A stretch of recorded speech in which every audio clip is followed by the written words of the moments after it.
আপনি হয়তো ঠিকই বলছেন। হ্যাঁ স্যার, আসুন স্যার, এদিকে আসুন।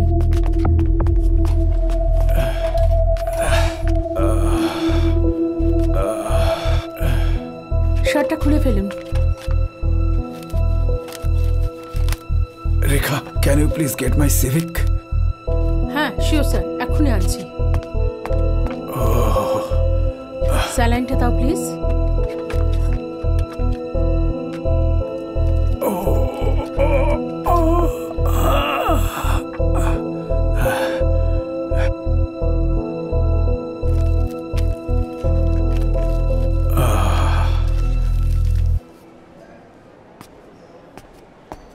স্যার, লোকটা কে ছিল?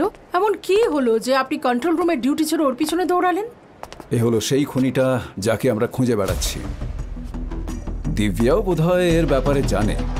ও, আমাকে ভুল বুঝবেন না স্যার, আপনি দিব্যার জন্য এত বড় একটা রিস্ক নিলেন। আপনি কি ওকে আগে থেকে চেনেন? আশরাফ। আশরাফ? দিব্যা স্যার আশরাফের স্ত্রী ছিল।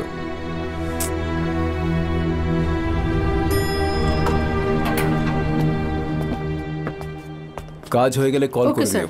স্যার, ওই ফাইন্যান্সারের কি যেন নাম ছিল? সিঙ্গাপুর।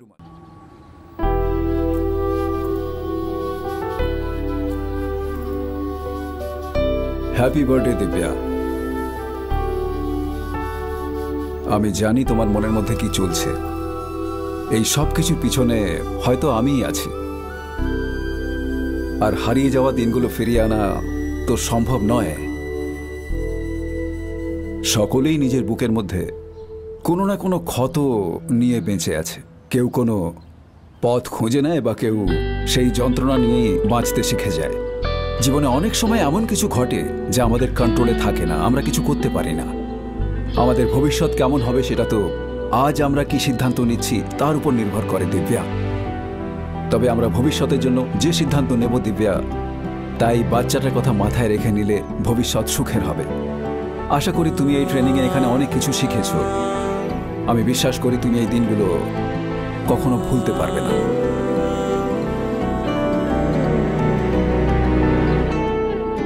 তবে আজকের দিনটা দিয়া কিন্তু সবসময় মায়ের বার্থডে হিসেবেই মনে রাখবে। তোমাকেও মনে রাখতে হবে, ওকে? গুড।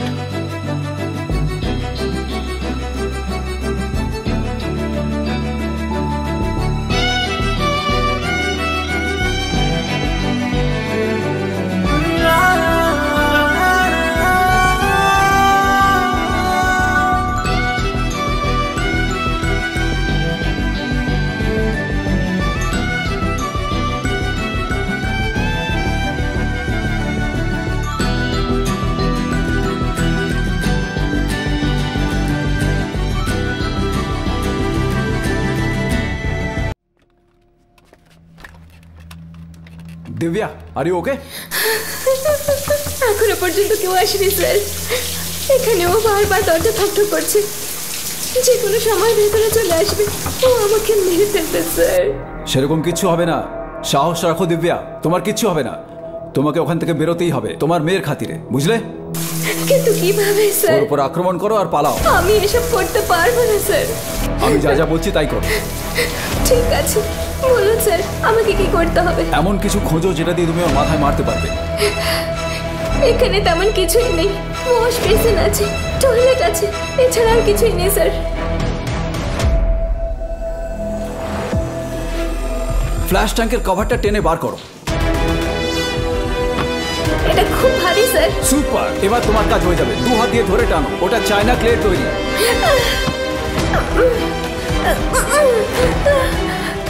আমি খুলে দিয়েছি স্যার। এখন তাড়াতাড়ি যাও, দরজার কাছে গিয়ে দাঁড়িয়ে পড়ো। যেই নাও দরজা খুলে ভেতরে ঢুকে সর্বশক্তি দিয়ে ওর মাথায় আঘাত করবে, এত জোরে যাতে ও মারা যায়।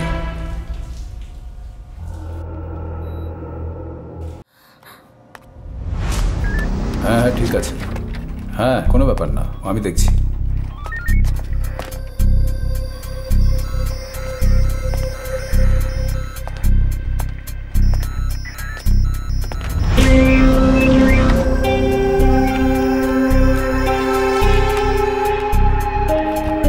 পুলিশ কন্ট্রোল রুম থেকে বলছি, আপনাকে কি সাহায্য করতে পারি? Hello police. হ্যাঁ বলছি, হ্যালো স্যার। শুনতে পাচ্ছি, বলুন। প্লিজ স্যার আমাকে বাঁচান স্যার, আমি একজন খুনির ঘরে আটকে পড়েছি, আমার খুব ভয় করছে আমাকে ও মেরে ফেলবে। প্লিজ স্যার আমাকে আপনি একটু বাঁচান। ধৈর্য ধরুন, বলুন আপনার নাম কি? আমার নাম দিব্যা স্যার। আপনি কোথা থেকে কল করছেন? আমি কিছুই বুঝতে পারছি না স্যার, ওই লোকটা আমাকে এখানে নিয়ে এসেছিল। আচ্ছা, ওর নাম কি? ওর নাম আমি জানি না। তো যাকে চেনেন না তার সাথে গেছেন কেন আপনি? সেই ব্যাপারে আমি আপনাকে পরে বলবো স্যার, ও দেখতে বড়ই অদ্ভুত স্যার, ও আমাকে অবশ্যই মেরে ফেলবে স্যার। আপনার কেন মনে হচ্ছে ও আপনাকে মেরে ফেলবে? এখানে আমি একটা মেয়ের কাটা আঙুল পেয়েছিলাম। ওটা কি কেড়ে আঙুল?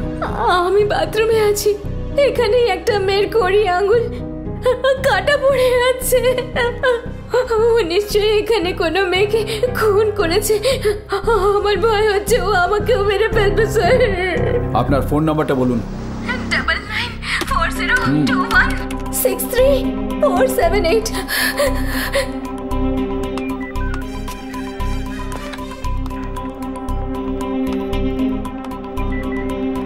দিব্যা, প্যানিক করো না, তোমার ফোনে সিগন্যাল নেই তাই আমি তোমাকে ট্র্যাক করতে পারছি না। যদি তোমার কাছাকাছি কোনো জাল না থাকে সেখানে যাও, তবে আমি ট্র্যাক করতে পারবো। স্যার আমি সব রকম চেষ্টা করে দেখেছি, কিন্তু এখানে কোনো সিগন্যাল নেই, ও আমাকে মেরে ফেলবে স্যার, আমার খুব ভয় করছে। ভয় পেও না, পুলিশ শিগগিরই তোমার কাছে পৌঁছে যাবে আর তোমাকে নিশ্চয়ই বাঁচিয়ে আনবে। স্যার আমার একটা ছোট্ট মেয়ে আছে, ওর আপন বলতে শুধু আমি, ওকে ওরা আমার চোখের সামনে দিয়ে নিয়ে গেছে, ও বাচ্চাদের কোনো দোষ ছিল না, আমাকে ছাড়া ও অনাথ হয়ে যাবে। কে নিয়ে গেছিল মেয়েটাকে? সিঙ্গারাও স্যার। কে সে? ও ফাইন্যান্সার, যদি আমি ওকে দুদিনের মধ্যে টাকা ফেরত না দিই ও আমার মেয়েকে থাইল্যান্ডে বেচে দেবে স্যার। এমন কিচ্ছু হবে না, চিন্তা করো না, পুলিশ আছে তো।